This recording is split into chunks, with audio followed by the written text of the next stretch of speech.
aboard the Power Up with Manal podcast, your go-to source for inspiring entrepreneurship, leadership, and mental fitness development. Get ready to push your limits mentally and come away feeling like a turbocharged version of yourself. Let's power up our lives.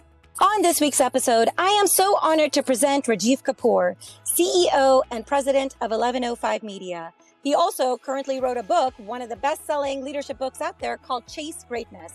His leadership and culture is embodied in every aspect of his life, and that is what I love hearing the most. His company culture, just to give you a tidbit, is prioritized all around his clients and employees. The employee motto for the company is #BeAmazing. Chase Greatness is a book you must grab. It will leave a lasting impression, as it provides a powerful guide of evolving leadership with our evolving society and is a reflection of the values that will enhance lives and make the world a better place.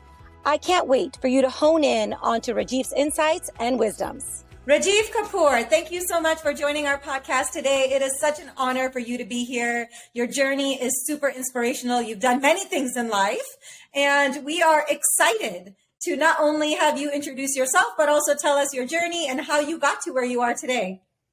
Well, Manal, thank you very much. I appreciate it. It's definitely an honor for me to be here. And first of all, I have to just say congratulations on all your success. Thank you.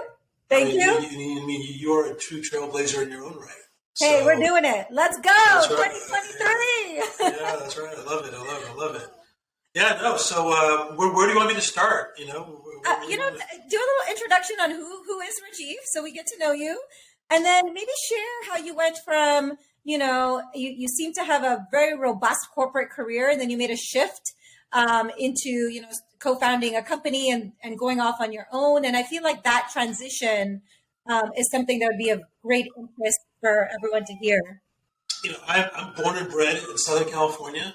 I'm a Southern California boy, and the family is from India. And so married and 2 boys, 2 amazing sons. One's 21, senior in college, the other one's a sophomore in college, and have an amazing puppy named Chewy. He's awesome. Your favorite son. My favorite son. Yeah, my favorite son. Don't tell them that. They don't listen to my podcast anyways, don't. But no, and so look, I've just been blessed with really being one of those people who kind of went and kind of grabbed the bull by the horn, so to speak, in my career. And, I didn't really have, early on in my kind of career, I had kind of mentor kind of early on, but then there was a middle ground area where I really wasn't sure where I wanted to go, what I wanted to do. Right. But then I kind of really loved the idea of leadership and managing people. And, when I ended up at Dell, I was one of Michael Dell's very first executive assistants. And working directly for him for a year or so. That was pretty amazing. And that's when I was in Austin. I mentioned to you earlier before we got on Austin. So I was at Dell in Austin for about 6.5, 7 years, and then in Southern California for Dell, and then over in Asia for Dell for about 4 years, 2 years in China, 2 years in Singapore. And so, my Dell experience is really what gave me the foundation. And I started off, and for your listeners, I started off as just a phone salesperson, an inside salesperson. I just kept working my way up throughout my career, and now fast forward 30 years, and I'm the CEO of a third company, and so that's what's been exciting and fun, and it's been a hell of a journey, and and I enjoy every minute of it, and this is my passion, and I'm really, I can't play basketball. There's a picture of Kobe behind me, but I can't play basketball. But you know what? I know how to be a CEO, and so it's been a hell of a journey, and it's been great. And I have I'm very blessed, and I got a lot of gratitude for the people of my teams around me, and I've met just so many amazing people on my journey, and and I've met people, all walks of life. Like I'll give you an example. A few months ago, I met this person who is a doctor, right, and she is Stanford, the whole 9 yards. Yeah. Right? And she could be making as much money as you could possibly think of, right? Super intelligent. And yet she spends a lot of her time working in South Central Los Angeles at a local clinic helping people who are, I love it. Yeah. who need the help in those communities. And so you meet people like that, and that's what really, allows you to think about, the real gratitude for life and why you feel good about the future. And so that's it's really given me, my career is one that's blessed a lot of support from family and friends, and so it's been really wonderful. And then COVID happened, and I'm sure we're going to jump into that. And I wrote a book during COVID, and that's one of the reasons why we're here. And I'm sure we're going to talk about that. But so that's kind of who I am. I'm just a really kind of, what you see is what you get, and I'm a very, very happy-go-lucky, and don't let stress get to me, and it's just go out there and try to seize the day, so to speak. Yeah, no, thank you so much for sharing. Taking a step back, because what you said is very interesting, and I feel like there are people out there that would really benefit from your journey. So when you started as a phone sales rep and worked your way up, what advice do you have? And then shifted, which at some point we'll talk about how you made that shift to entrepreneurship. But what advice do you have for people out there that are in the same shoes, that feel kind of stuck, or don't know how to advance their career and become what they want to be or achieve their goals? Like, a lot of people either have insecurities, or they don't feel confident, or they don't have the right path or actions put in place. Is there any advice you can give for those out there? Because we follow societal norms maybe a little too much at times. There's a lot of noise, outside factors, and I sort of faced that when I was in the finance world, and I was like, man, like I didn't go to an Ivy League school like my counterparts. So, like the finance bros, I'll just kind of put it in quotes. And I always had to prove myself and work extra hard. And I'll be honest, there were times where maybe I didn't feel my worth, but my worth probably was a lot more. And I wish I knew that earlier in my career, Yeah, no, I mean, from that perspective, I think you and I are kind of kindred spirits, because I went to an undergrad that was a state school, and eventually I did my master's at USC as well. But for me at Dell, I'll give you an example of my career at Dell I just had to be the hardest worker in the room. Like I wasn't the guy that came from Harvard. I wasn't the guy that came from Wharton, right, or any place like that, right?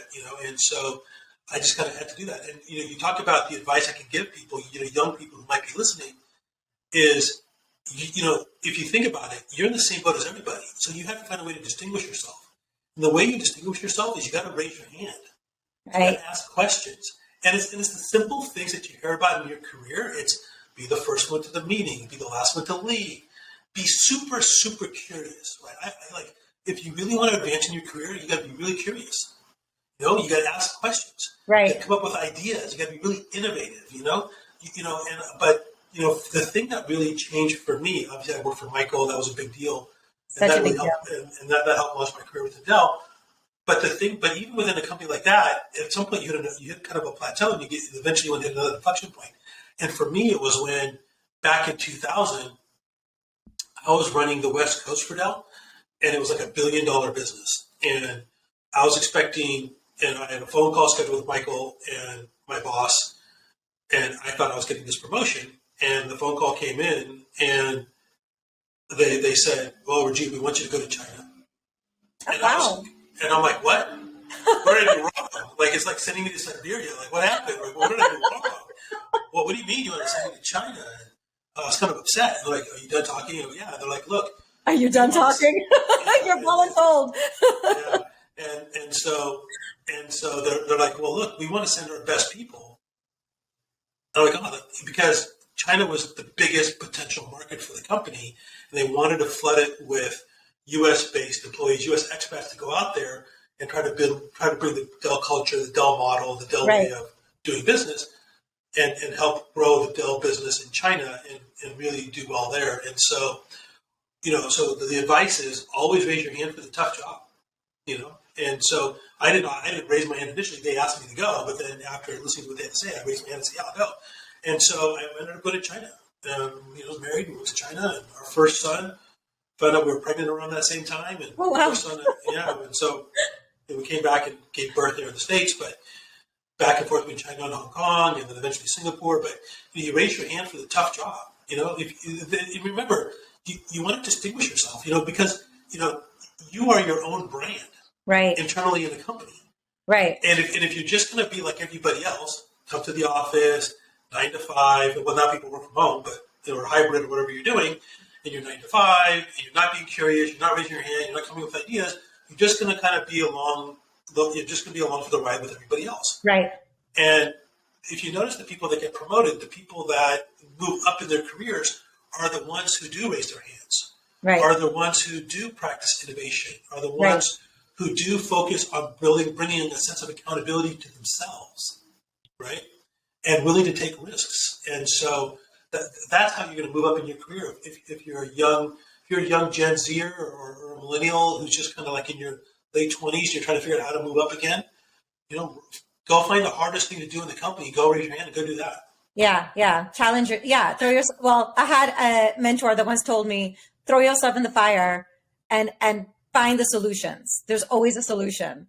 And I did that. I remember in 2008, I did that. We were in a recession and at that time, my VP was like, hey, you want to get promoted? I was like, yes.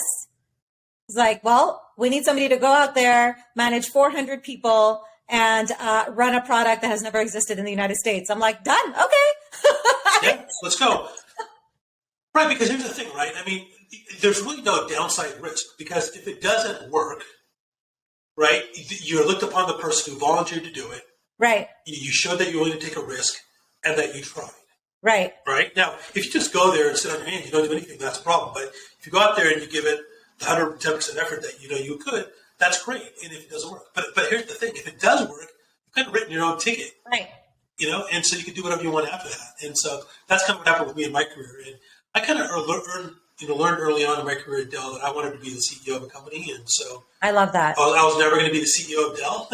so as luck would have it, there was an opportunity for me to leave and go to a really small e-commerce business back in 2004, and so I did that, and that was wild because here I am running big $400 billion divisions within Dell, and you go to a $19 million company. Yeah. And like, wow. It's a talk about culture shock. It's huge. And then also just simple things like you're so used to when you work for a Fortune 500 company that there are resources for everything, right? Here's the thing, right? In a $19 million business, you're probably doing a couple $1 million of profit, right? Right. You're probably doing a couple $1 million of free cash. And so if you make $1 million mistake, oh my God, that's like... The impact is huge, right? Impact is massive. At Dell, if you make $1 million mistake, it's a rounding error to like the 50th decimal point. Nobody notices. Yeah. Right.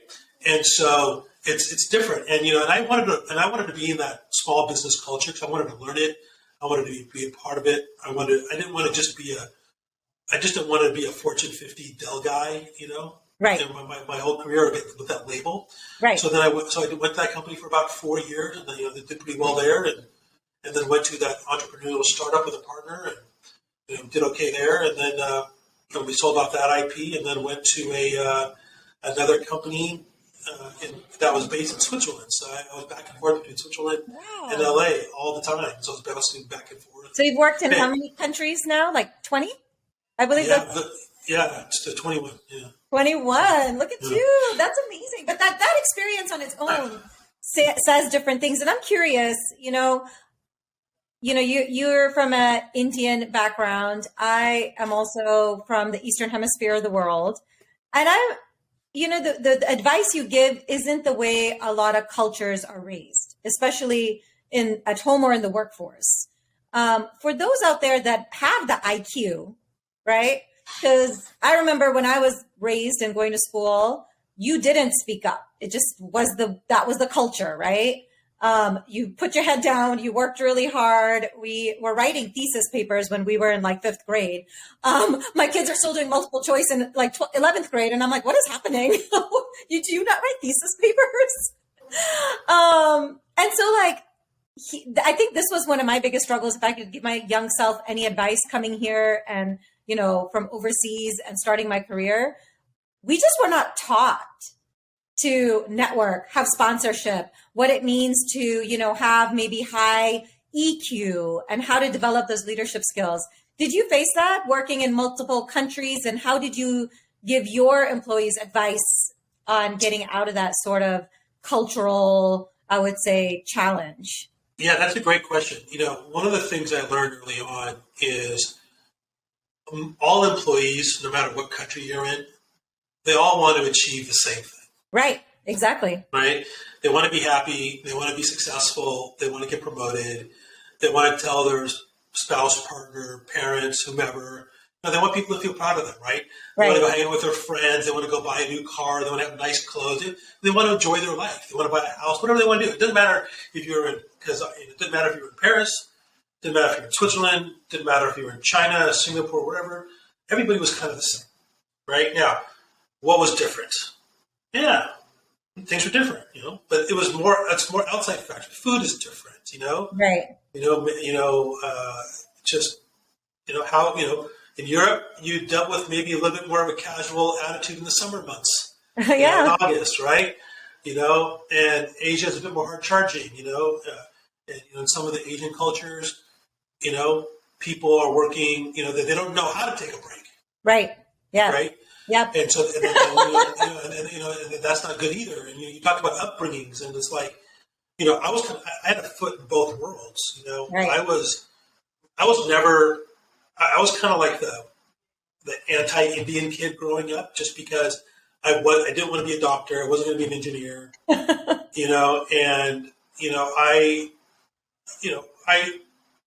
was a good student. I mean, I wasn't like comp sci engineer type student, mathematician, whiz, anything like that. I was good at the spelling bee, which is, as you know, the Indian Super Bowl. Now you killed it, because I was staying on the path of the anti, stereotype Indian kid. Well, no, but I say that just because it's funny, because the spelling bee is the Indian Super Bowl, and I was actually pretty good at it. The Indian Super Bowl. Right, and so so I was actually pretty good. Right there. Yeah. So I was actually pretty good at that. But anyways, but all joking aside, I just kind of really wanted to go out there and live life. Right. And that's what I do now. I mean, my stress levels are low. I've got great family and great friends. I'm meeting amazing people, and growing up here, I learned networking. I learned all those things that they don't get taught in other places in the world. Right. And so I think those skills really help me. And so, anyways, I'm blessed. I'm lucky, and there we have it. Well, let's talk a little bit about your book. So you wrote a book, and your book, interestingly, is focused on leadership. It's focused on why traditional, leadership doesn't work in our future in our future world, right? Could you fill us in a little bit on what inspired you to write a book, what your book's about, and what value it has for somebody, especially an entrepreneur, going out there and picking up your book? Yeah. So, the book is called Chase Greatness. And it's about, and in order to chase greatness, you have to embrace a concept of leadership called Enlightened Leadership. And I wrote the book right when COVID hit. And I'll tell you a little story. So on March 14th, 15th, around that time, when Trump said, hey, we're shutting everything down. Yeah. Half my business, or 60% of my business, was face-to-face events. Oh. So overnight, you lose all of that business. Right. And so we lost all that business. And, for the first time, Manal, I'm sitting there staring at my laptop, and I'm working from home now, right? I'm working from home. My in-laws are staying at the house. Kids are home. Both boys are home now because they couldn't be in college. My son was going to school in Paris. My older son, Sean, was going to school in Paris, and we had to fly him home. And so we got him home, and both the boys are there, the dog's there, everybody's there, everybody's working, everybody's doing their thing. And so it was kind of a chaos, madhouse, right? And I know people had it worse, so it's not a woe is me story. It's only that I needed something for my own mental health to kind of break away and kind of sit in the corner and do my own thing when it wasn't working. And so, I got hit with that whole idea of writing the book back when I started thinking about when you're on an airplane, the flight attendant says, in case of turbulence, masks might fall from the ceiling. Okay, yeah. And what do they tell you to do? They tell you to put on your own mask first. Right. Before Yes. you put on somebody else's mask. Yeah.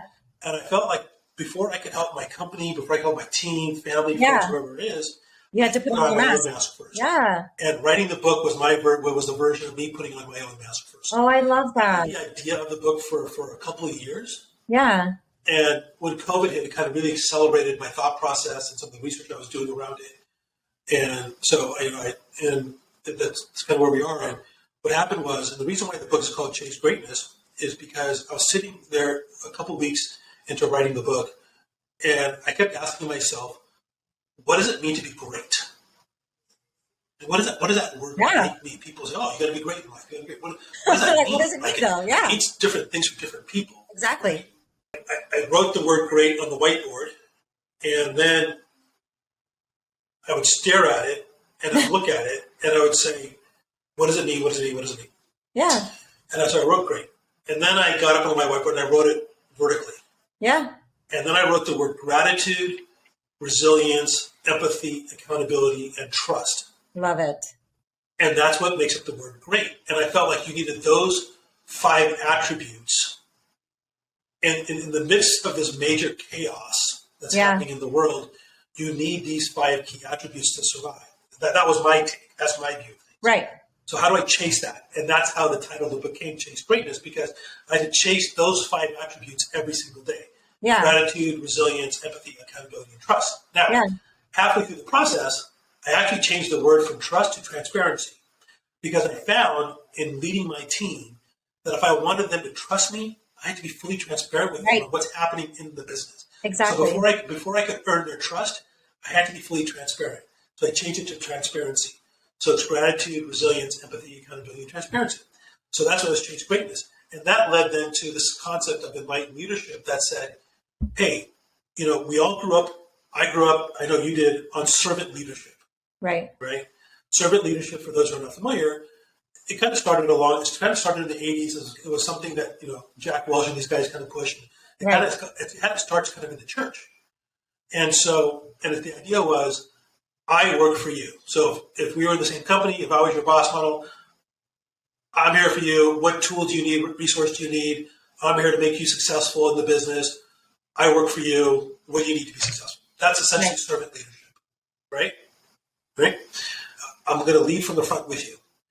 Enlightened leadership says, now remember, a lot of things happened in 2020, right?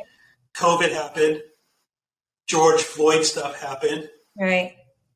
I don't want to get political, but we had a president who, in my personal view, was a little difficult in terms of race relations. We just had a lot going on from a macro, economic, political. Like, we are in a very interesting time. Climate change issues. Climate shift, lots of drastic changes happening. Yep. So there was diversity challenges. Right. The whole LGBTQ issues started to explode more and more. Gay marriage had been approved just a couple years earlier. Right. So there were things about inclusion and, you name it, right? Right. And so what started happening was, and so what happened, everything out of the pandemic, we were like, well, and so all that was going on while I was writing the book. And to me, enlightened leadership says, not only am I here to work for you within the business, the question I ask is, what can I do to help you be successful outside the walls of the business? Yes, I love that. And that's the difference. Being more holistic. Yes, and I'll give you an example. So, I know that no matter what I do in my company of my 110, 112 employees, I can't please everybody. Right. So the idea wasn't to please everybody. The idea was, what are things I can do to where people can embrace and have their ability to choose on their own and give them the power of choice, right? So one of the things we did in the company was we gave everybody a paid day off to go vote in 2020. So when the election came, so people didn't have to call in sick. I shut the company down, paid, no problem. Don't worry about it. You're not going to lose any money. Go vote. And if you voted by mail, take a mental wellness day. Go volunteer and be a poll watcher or do nothing. Whatever. Right. I don't care. Go watch a movie if you want. And so the idea was to give them that, to do that, and to really kind of give back that way. And so that was kind of the idea of enlightened leadership, which is really standing and looking at it because, and if you look at it foundationally, in the next 2 to 3 years, the majority of the workforce is going to be Gen Z and millennial. Yeah. And for the first time, women are going to be the majority of the workforce. Yeah. By 2025, early 2026, women are going to be the majority of the workforce, right? Where do you live? We've heard 3 ambulances so far. Well, there's a hospital not too far away. But I'm in my office. But it's what's interesting is that you have Gen Z and millennial rising in the workforce. Yeah. You have boomers are retiring. Exactly. Right. And so that leaves Gen X as Gen Xers are kind of coming up who are in their 50s and 60s are the ones who are going to kind of be the next level of leadership. And they have to manage the Gen Z or millennials. Right. And they're too woke and blah, blah, blah, blah, and all that stuff, right? But I'm here to tell you that the CEOs of the future better get on board with the fact that there's a changing climate coming, and I don't mean climate change, I mean in the workplace change, right? Yeah. With remote work, with the fact that employees, if you look at what, you have ESG initiatives happening, right? Environmental, social governance issues. Right. I call it JEDI, Justice, Environment, Diversity, Inclusion, right? And so you have all those different things, and those things are what's important to employees.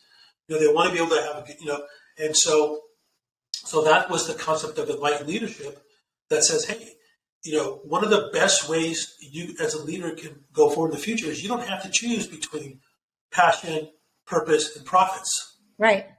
Because, you're taught early on that you have to choose between purpose and profits. Well, you don't have to. Yeah. In fact, McKinsey came out and said, hey, if you focus on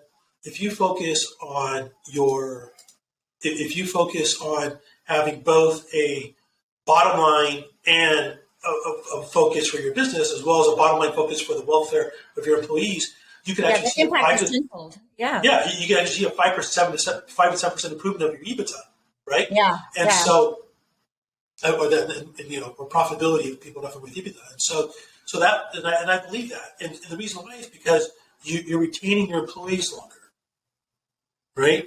When you lose an employee, you have to go through so many hoops to then go find a replacement for that employee. It costs you money every time you lose an employee. Yeah. So find ways to retain your employees, right? We all lose employees. I still lose employees.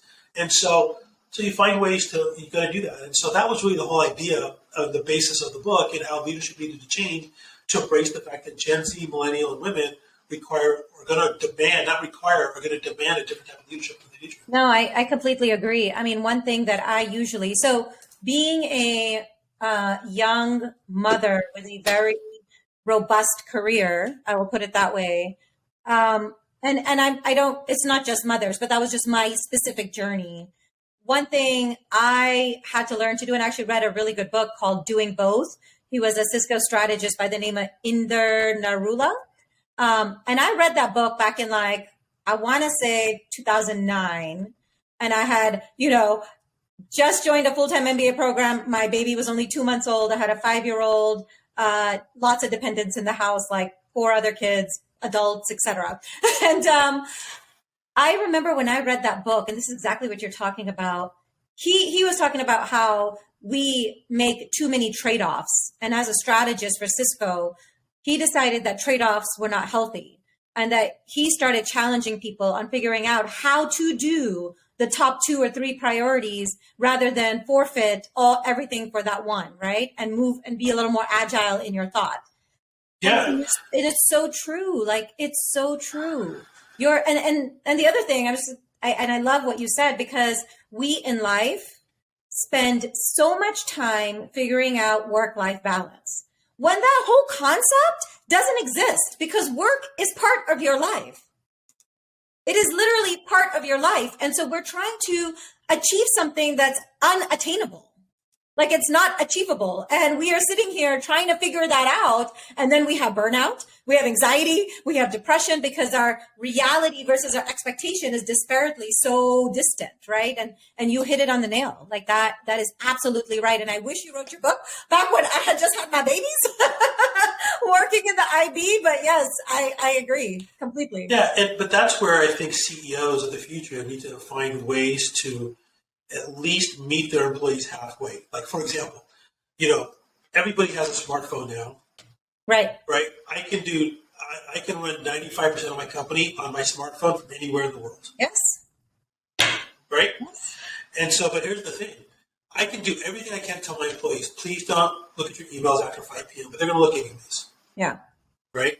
And so I got to meet the employees halfway. So some of the things we do at 1105 is we offer every employees get 2 extra, not extra, but they get 2 mental wellness days a year. If they just sometimes feel like they need to just go and they get 16 hours to just go and if they feel like they need a break and whatever they need to do those kind of things, right? That's great. And for me, it's like like all my employees are remote. I have very few employees in an office, and the work's getting done. We've had 3 amazing years, and it's been a great ride. And we recovered from COVID. It took us about 6 months to recover from COVID. We did the layoffs and all that stuff, pay cuts. It took us 6 months to figure everything out. We did. We got it all figured out. And I'm so proud of this team because they're the ones who showed resilience. Right. There's that word again, resilience. And so they're the ones who showed that word. Who showed that resilience to be able to come in, really allow us to do what we need to do. In fact, I'm so proud of the team is that we did not take $1 of government money support, not $1. And so we're, I think, one of the very few companies who didn't do that. And so, because when COVID hit, Manal, I couldn't call a mentor because they're going through the same thing. Exactly. Right. And then, there's no case study I could go read from Harvard or from Wharton or anybody, because guess what? No one had written a case study for COVID. But I kind of decided in my head, saying, you know what, we're going to figure it out. And then maybe in 20 years, they're going to write the case study about what we did. Yeah, that is true. That is true. No, I love that. I love that. So Rajeev, how do you preserve the culture, the leadership, what you're trying to keep your work culture to embody? How do you ensure that it is, with all the leaders in your company and that everybody feels it and understands it and is, because process you can always teach, right? Yeah. What the company's about and the products and the value prop of the products, those are I always call those like the easy things, although they're not easy, but relatively, it is easier to manage a process and products than it is your mind. You know what I mean? So foundationally, it comes back to that word great. It comes back to those 5 words of gratitude, resilience, empathy, accountability, and transparency. Because, one of the things we do every quarter at the company is we do a recognition event where we recognize the top performers from all the different business units. Oh, that's great. And if you look at 1105 is set up as a B2B marketing and media services company. Yes. And we cover, and there are 4 companies within 1105 that all report up into me. And so each company is at a different level of maturity. So we then do a recognition event that says, who's the best performer in this company? Who's the best performer in this company? Yes. But what were the wins? What are the opportunities? What were the challenges? So we do that every quarter, right? We over communicate. So it took me, I just had my 8-year anniversary. It took me 7 years, 7 years to build out the management team to where I have it now. And I really feel like I have an amazing management team. That's amazing. And so, and they really mimic my style. And so they know. And so we lean a lot on gratitude. We lean a lot on just listening. We lean a lot on trying to go to the front, to the voice that's closest to the customer. Now, here's the thing about the customer. I tell my team, we have 2 customers. We have the external customer, who we get the revenue from. Right, and internal. And then we have our internal customer. Yeah. And so I tell them that their internal customer needs to be as important, if not more important, than their external customer. Yeah. And so I've beaten that in their heads now for the last few years until they get it and they understand it. And so look, are we perfect? No. Do we have a problem? Sure. Yeah. People still leave. We have attrition? Sure. But we do everything we try. And I think we get good marks because we try. And Right. people know that we try. And you're genuine about it. Yeah, and we are. That's People know that. Yeah. Yeah, and we are. And we, we review our vision, our mission, our core values all the time. And we do all those things on a regular basis. We're very open in our communication. We're very transparent. We try to be very transparent with the business. Sometimes there are things you can't talk about, but we try to be very transparent with how we're doing in the business and where we're going, and just try to be honest with people. And we let people make their decision based on that. So that's kind of where we are. Those are the things those are the kind of the core foundational pieces that we have in place. The other thing I decided to do here was I was going to do everything I can to promote from within. So if you look at my management team, every single person, with the exception of, every single person has been promoted from within the company. Which is great. That's great. Because now you've said that you are there invested in their growth, in their future, in their career goals, et cetera, right?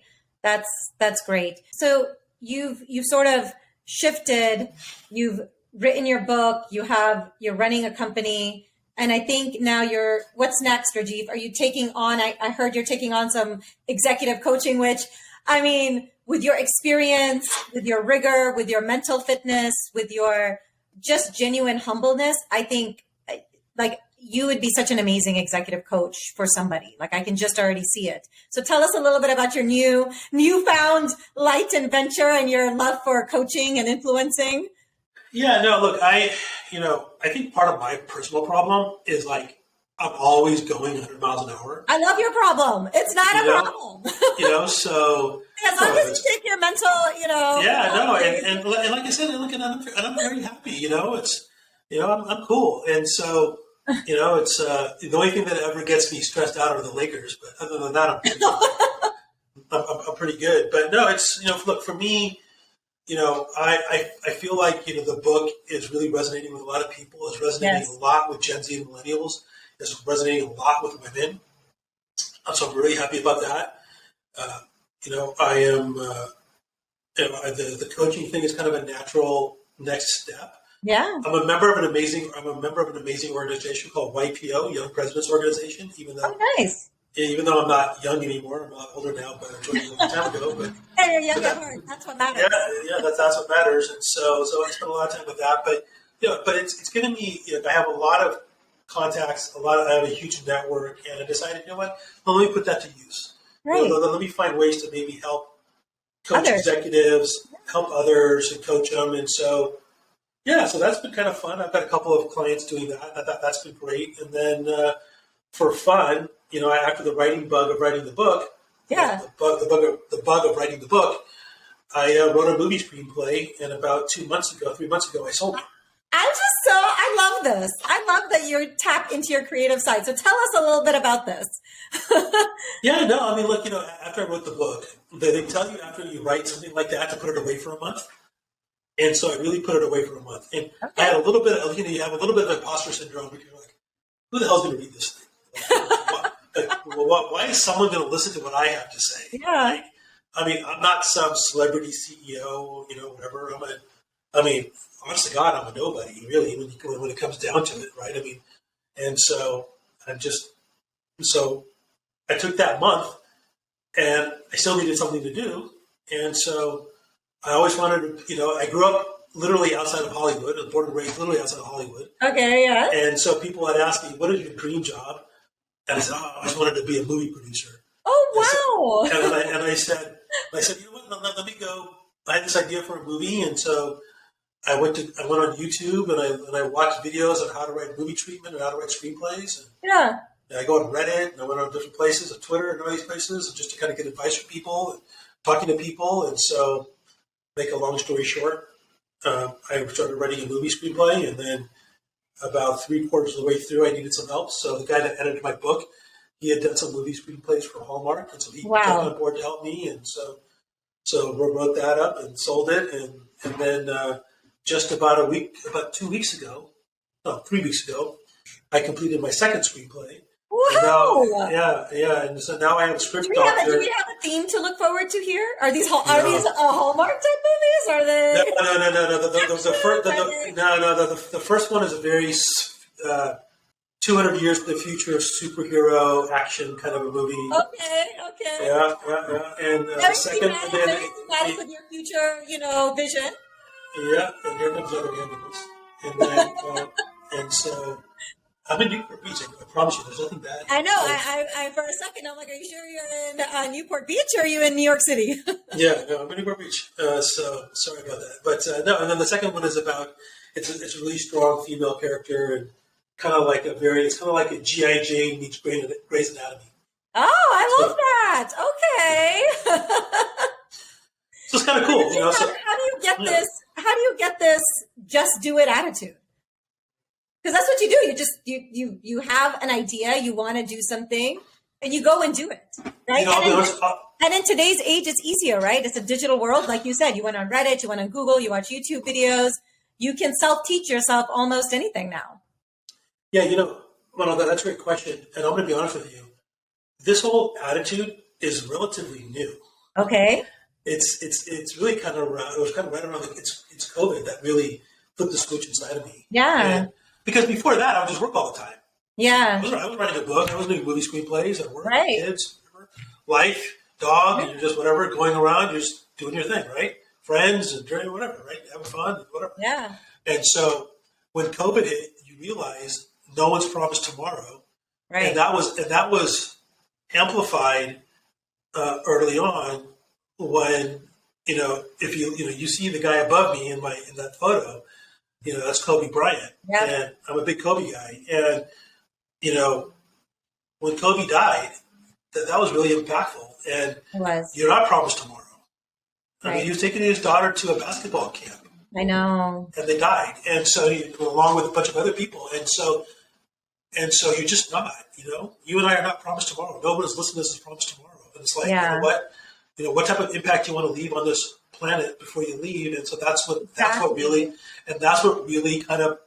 was really the trigger. And this is my version of Mamba mentality. Yeah. This is my version of that. And so that's what it is. And I enjoy doing it. And I have my bucket list of things I want to go do in my life. And so I'm slowly checking them all off. As you should. I love this. So that's what I'm doing. And I'm just going to go do it. And I don't care if I make a fool of myself in the process. And as long as I'm happy, that's all that matters. Yeah, no, I love this. I actually was just in a recording earlier today. And I at a very young age, sort of fell in love with philosophy and neuroscience. And there's this old Buddhist proverb that says the biggest mistake humans make is that we believe time is on our side. And throughout centuries, we sort of forget like the importance and the teachings, and death is such a big teacher as well, like you said, and you're spot on. Your story is so cool, Rajeev. You're so cool. You're cool because thank you. You're cool because you're real.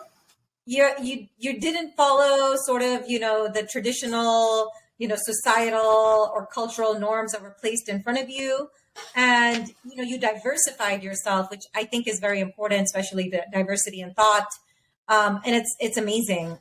If there's anything you'd like to wrap us up with, or closing thoughts that you have for our audience, we'd love to hear it.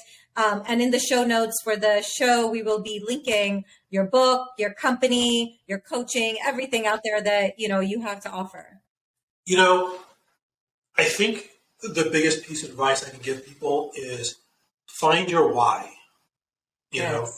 and I found my why a little bit later in life, and my why is to do everything I can to honor other people's dreams. And that's where I lead from. That's what I'm passionate about. And that's what allows me to go focus on myself and to go do these types of things that I want to try to accomplish. Yes. And so that's the biggest piece of advice I think I can give anybody listening is, what is your why? My why is to honor other people's dreams. What's your why? I love this. My why is I really want to make impactful change before I leave. And I'm doing that through different programs that I've put myself or created within where I live, whether it be diversity in asset management firms, which is an internship program that I've started, whether it's helping. So I have this program where I help kids in underprivileged communities get an opportunity or mentor international students on how to drive their career. I faced some of those things, so I want to give back, because I remember I didn't have any support, or Google for that matter, when I first moved to the US and didn't, wanted to figure out my life. And so that is my why. My why is to make positive change. And it starts by planting seeds. We can all complain about the problem, but life's not fair, right? Like, things are there and it's a reality, and you cannot expect people to be as evolved as you. And I remember when I was young, and that was like maybe my fiery Middle Eastern side. I just wanted to, I already talk with my hands, and I'm not an angry person, but it comes off that way. But I'd be so passionate, and I'm arguing, and I've read these books, and and I'm like, what am I doing? What am I doing? If you're creating a debate with somebody that may not have as a knowledgeable or open mind, and I don't mean formal education, I mean just an open mind is the most knowledgeable mind, right? Learning different perspectives, understanding different decision-making processes, why certain people think the way they do, different perspectives, right? If you haven't really embodied that, you're not going to know it. And so I had to learn the hard way that if you're there and you want to make a change, be the change, be the influence, drive it, right? We can all complain about the problems. I faced a lot of things, right? Like, non-inclusivity. I grew up in a mixed household, right? I was multiracial, meaning I faced a lot of prejudice and racism growing up. I could have a lot of reasons to be angry at the world, but that's not going to solve anything. Yep, that's great. I talk about it in the book, talk about racism and prejudice. I once had a top tier 1 executive recruiter tell me to change my name if I wanted to be the CEO of a company. Yeah. Thank you so much for having me. It's been a lot of fun. Yeah, it's an honor. Yes, for sure. Thank you so much for being on our show and sharing your journey. It is very important for everyone to hear different perspectives, because I think that's our biggest teacher, is learning and hearing from others that are out there with real life experiences. I'm going to pause. Thank you for tuning in. On each episode, we will continue to bring on successful, dynamic individuals to dig deep and share stories that will inspire you to power up your life. This show is packed with unrivaled storytelling and no reservation advice. Tune in now by searching Power Up with Manal wherever podcasts are found. Please show us just a little bit of love by leaving a review and hitting that subscribe button. This helps our small production get reach and voices heard globally. Let's power up together, baby.